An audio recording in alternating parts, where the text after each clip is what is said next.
End of the Western Empire. While the West Goths were winning lands and booty within the empire, the other Germans could not long remain idle. They saw that the legions had been recalled from the frontiers in order to guard Italy. They saw their own people suffering from hunger and want.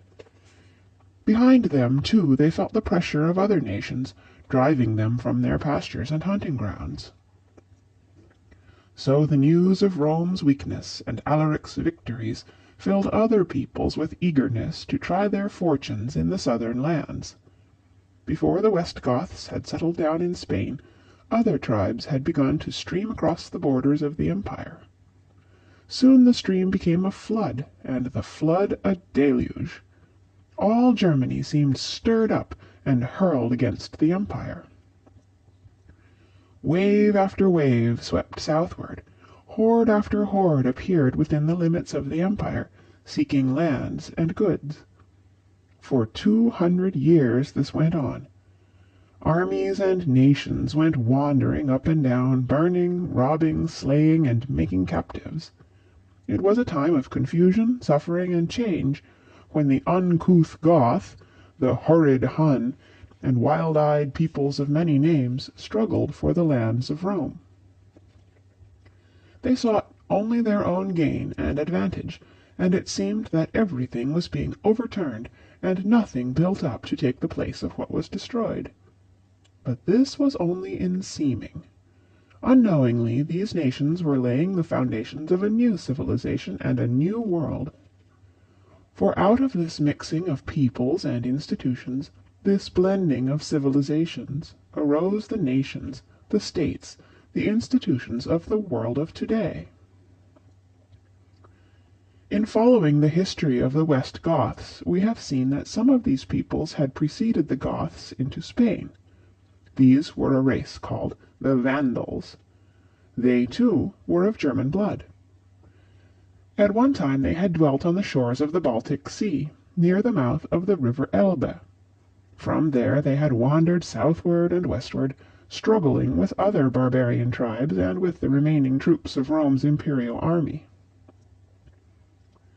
After many hard-fought contests they had crossed the river Rhine.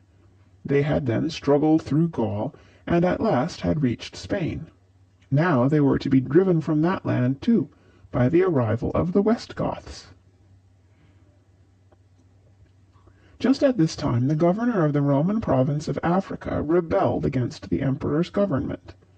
To get assistance against the Romans, he invited the Vandals to come to Africa, promising them lands and booty. The Vandals needed no second invitation. The Strait of Gibraltar, which separates the shores of Spain from Africa, is only 15 miles wide, but when once the Vandals were across that strait, they were never to be driven back again. 25,000 warriors, together with their women, children, and the old men, came at the call of the rebellious governor. There they set up a kingdom of their own on Roman soil. A cruel, greedy people they were, but able. From their capital, the old city of Carthage, their pirate ships rowed up and down the Mediterranean, stopping now at this place and now at that, wherever they saw a chance for plunder. Their king was the most crafty, the most treacherous, the most merciless of the barbarian kings. "Whither shall we sail?" asked his pilot one day, as the king and his men set out. "Guide us," said the king, "wherever there is a people with whom God is angry."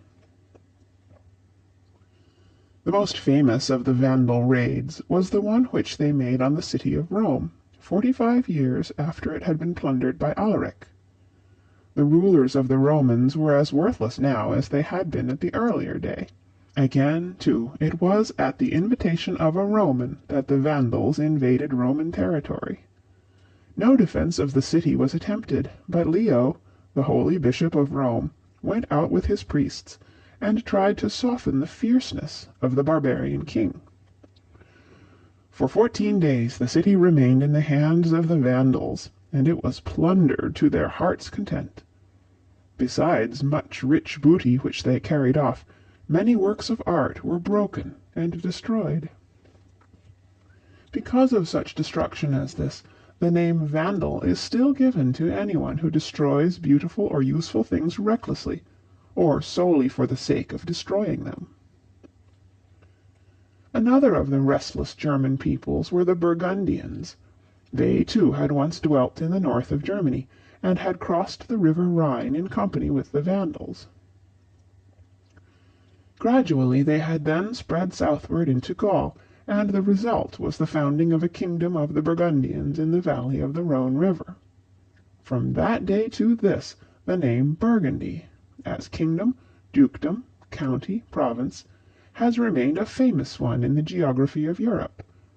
But this people was never able to grow into a powerful and independent nation. The Angles and Saxons who conquered Britain were others of these peoples. They first settled in the island, so the story runs, on the invitation of the people of Britain. The Britons had lived so long under Roman rule that they had learned the ways of their masters, and had forgotten how to fight. So when wild tribes of Ireland and Scotland came down from the west and north to attack them, the Britons were in an evil situation. To the Roman commander in Gaul they wrote, "The barbarians drive us to the sea. The sea drives us back to the barbarians. Between them we are exposed to two sorts of death. We are either slain or drowned." When they found that the Romans were no longer able to aid them, the Britons asked help from a roving company of Saxons, who had come in their longships to the British shores. When the Angles and Saxons had once got a foothold, they proceeded to conquer the island for themselves. Thus the fairest portion of it came to be called Angleland, or England. It was only after 2 centuries of hard fighting, however, that the conquest was completed.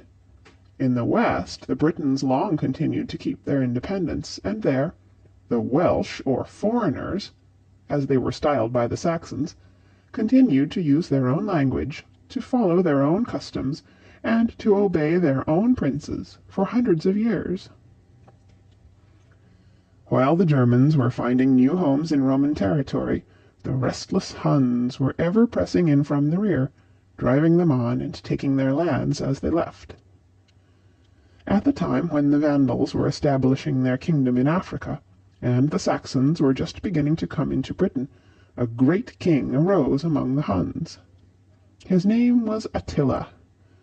Though he was a great warrior and ruler, he was far from being a handsome man. He had a large head, a flat nose, a few hairs in the place of a beard, broad shoulders, and a short, square body. The chief god of the Huns was a god of war. As they did not know how to make statues or images of him, they represented him by a sword or dagger. One day a shepherd found an old sword sticking out of the ground, and brought it to Attila. This, the king said, was a sign that the whole earth should be ruled over by him. Whether he believed in this sign himself or not, Attila used his own sword so successfully that he formed the scattered tribes of the Huns into a great nation. By wars and treaties he succeeded in establishing a vast empire, including all the peoples from the river Volga to the river Rhine. The lands of the Eastern Empire, too, were wasted by him, even up to the walls of Constantinople. The empire was forced to pay him tribute, and an emperor's sister sent him her ring, and begged him to rescue her from the convent in which her brother had confined her. In the year 451 A.D., Attila gathered up his wild horsemen, and set out from his wooden capital in the valley of the Danube. Southward and westward they swept, to conquer and destroy. It is said that Attila called himself the Scourge of God. At any rate, his victims knew that ruin and destruction followed in his track, and where he had passed, they said, not a blade of grass was left growing. On and on the Huns passed, through Germany, as far as western Gaul, and men expected that all Europe would fall under the rule of this fierce people. This, however, did not come to pass. Near the city of Chalons, in eastern France, a great battle was fought, in which Romans and Goths fought side by side against the common foe, and all the peoples of Europe seemed engaged in one battle. Rivers of blood, it was said, flowed through the field, and whoever drank of their waters perished. At the close of the first day the victory was still uncertain. On the next day Attila refused to renew the battle, and when the Romans and Goths drew near his camp, they found it silent and empty. The Huns had slipped away in the night, and returned to their homes on the Danube. This was one of the decisive battles in the world's history, for it saved Europe from the Huns. Many legends came to cluster about it, and ages later men told how, each year on the night of the battle, the spirits of Goths and Huns rose from their graves and fought the battle over again in the clouds of the upper air. The next year Attila came again with a mighty army into the Roman lands. This time he turned his attention to Italy. A city lying at the head of the Adriatic was destroyed, and its people then founded Venice on the Isles of the Sea, that they might thenceforth be free from such attacks. Perhaps Attila might have pressed on to Rome and taken it too, as Alaric had done, and as the Vandals were to do 3 years later. But strange misgivings fell upon him. Leo, the holy bishop of Rome, appeared in his court and warned him off. Attila therefore retreated and left Rome untouched. Within 2 years afterward he died, and then his great empire dropped to pieces, and his people fell to fighting once more among themselves. In this way Christian Europe was delivered from one of the greatest dangers that ever threatened it. Gaul, Spain, Africa, and Britain had now been lost by the Romans, but amid all these troubles the imperial government, both in the east and in the west, still went on. In the west the power had fallen more and more into the hands of chiefs of the Roman army. These men were often barbarians by blood, and did not care to be emperors themselves. Instead, however, they set up and pulled down emperors at will, as Alaric had once done. In the year 476 A.D., just 1,300 years before the signing of our Declaration of Independence, the emperor who was then ruling in the West was a boy of tender years, named Romulus Augustulus. He bore the names of the first of the kings of Rome, and of the first of the emperors. But he was to be the last of either. A new leader had now arisen in the army, a gigantic German, named Odoacer.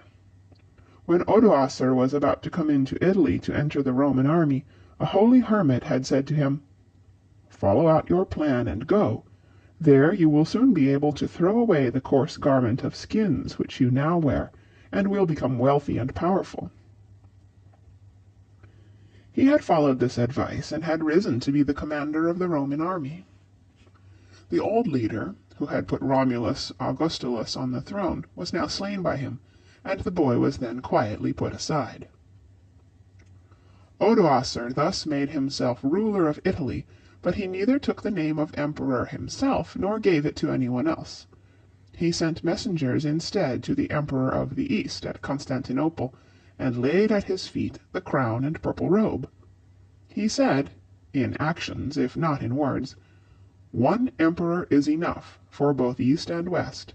I will rule Italy in your name and as your agent." This is sometimes called the fall of the Western Empire, and so it was. Yet there was not so very much change at first. Odoacer ruled in Italy in much the same way as the emperors had done, except that his rule was better and stronger.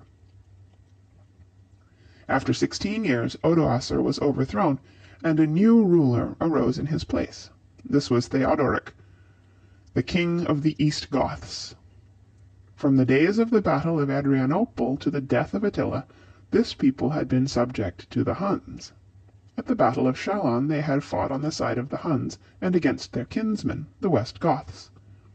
Now, however, they were free, and a great leader had arisen among them in the person of Theodoric, the descendant of a long line of Gothic kings. When Theodoric was a young boy, he had been sent as a hostage to Constantinople, where he had lived for 10 years. There he had learned to like the cultured manners of the Romans, but he had not forgotten how to fight. When he had returned home, a handsome lad of 17, he had gathered together an army, and without guidance from his father, had captured an important city. This act showed his ability, and when his father died he was acknowledged as the king of his people. He was a man of great strength and courage. He was also wise and anxious for his people to improve. For some years his people had been wandering up and down in the Eastern Empire, but they were unable to master that land because of Constantinople's massive walls. So, with the consent of the emperor, Theodoric now decided to lead his East Goths into Italy, drive Odoacer from the land, and settle his people there. The Goths set out over the eastern Alps, 200,000 strong. With them went their wives and children, their slaves and cattle, and behind came 20,000 lumbering ox carts, laden with their goods. But Odoacer proved a stubborn fighter. Several hard battles had to be fought, and a siege 3 years long had to be laid to his capital before he was beaten.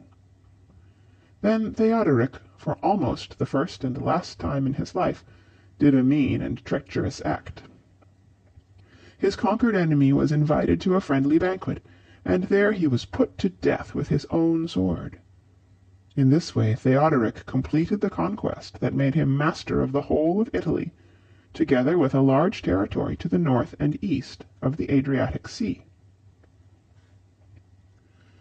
For 33 years after that, Theodoric ruled over the kingdom of the East Goths as a wise and able king. Equal justice was granted to all, whether they were Goths or Italians, and Theodoric sought in every way to lead his people into a settled and civilized life. The old roads, aqueducts, and public buildings were repaired, and new works in many places were erected. Theodoric was not only a great warrior and statesman, he was also a man of deep and wide thought. If any man and any people were suited to build up a new kingdom out of the ruins of the empire, and end the long period of disorder and confusion which we call the Dark Ages, it would seem that it was Theodoric and his East Goths. But no sooner was Theodoric dead than his kingdom began to fall to pieces.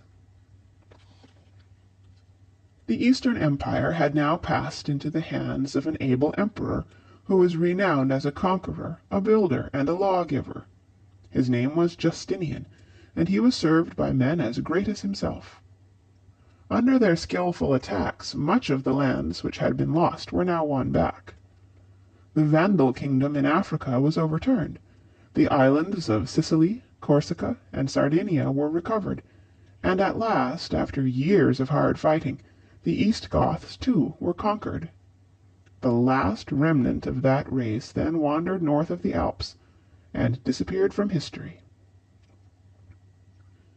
It was only for a little while, however, that the Eastern Emperor was able once more to rule all Italy. Within 13 years a new Germanic people appeared on the scene, the last to find a settlement within the empire. These were the Lombards, or Langobards, as they were called from their long beards. 10 generations before, according to their legends, a wise queen had led their race across the Baltic Sea from what is now Sweden to Germany. Since then they had gradually worked their way south, until now they were on the borders of Italy. The northern parts of the peninsula at this time were almost uninhabited, as a result of years of war and pestilence. The resistance to the Lombards, therefore, was very weak, and the whole valley of the river Po, thenceforth to this day called Lombard, passed into their hands almost at a blow. These Lombards were a rude people, and but little civilized when they first entered Italy. It was not until some time after they had settled there that they even became Christians. A wild story is told of the king who led them into Italy. He had slain with his own hand the king of another German folk, and from his enemy's skull he had made a drinking cup, mounted in gold. His wife was the daughter of the king he had slain. Some time after, as he sat long at the table in his capital, he grew boisterous, and sending for the cup he forced his queen to drink from it, bidding her drink joyfully with her father. At this the queen's heart was filled with grief and anger, and she plotted how she might revenge her father upon her husband. So while the king slept one night, she caused an armed man to creep into the room and slay him. In this way she secured her revenge, but she, and all who had helped her, came to evil ends, for, as an old writer says, the hand of heaven was upon them for doing so foul a deed. The Lombards were not so strongly united as most of the Germans, nor was their form of government so highly developed. Many independent bands of Lombards settled districts in central and southern Italy under the rule of their own leaders or dukes. In this way the peninsula was cut up into many governments. The northern part was under the Lombard king. A number of petty dukes each ruled over his own district, and the remainder, including the city of Rome, was ruled by the officers of the Eastern Emperor. The kingdom of the Lombards lasted for about 200 years. Then it, too, was overturned, and the land was conquered by a new German people, the greatest of them all, and the only one, with the exception of the English, that was to establish a lasting kingdom. These were the Franks, who settled in Gaul and founded France. But before we trace their history, we must first turn aside and see how the Christian Church was gaining in strength and power in this dark period of warfare and confusion. End of Chapter 4. Read by Kara Schallenberg, www.kra.org, on February 17, 2007, in Oceanside, California.